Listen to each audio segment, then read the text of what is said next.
These are my go-to muffins that I make almost weekly. They're banana and zucchini, very healthy, and my kids love them. You typically start with 2 bananas. This day I was down to 1 banana, so you'll see what I added instead. So I mashed the banana, and then I took 1 medium-sized zucchini and I grated it right into the bowl. You add a little bit of cinnamon and just a little tiny dash of salt. Then I went in with 1/3 cup of olive oil. Of course, I ran out of olive oil, so I had to get a new bottle. So it's 1/3 cup of olive oil that goes right in there.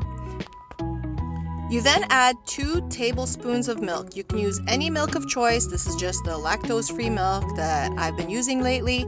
And then you go in with 2 eggs. Always crack your eggs separately. You do not want eggshells in your bowl, so I just always crack them in a separate cup. So 2 eggs go in there, and then I mix it all up really well before I add the dry ingredients. So this is the other item that I added. This was just unsweetened applesauce. I send this with my kids. My son eats it at school. My daughter did not touch it, so it's about a 1/2 cup of applesauce. So instead of using 2 bananas, I just did 1 banana and 1/2 cup of applesauce.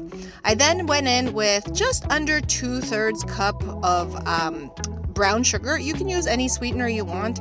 I find that the brown sugar keeps the structure a little more muffiny instead of watery. And then I went in with 2 teaspoons of baking powder and 1 teaspoon of baking soda. Mix that in really well, and then go in with 1 3/4 cups of flour. I use whole wheat flour. You can use any kind of flour.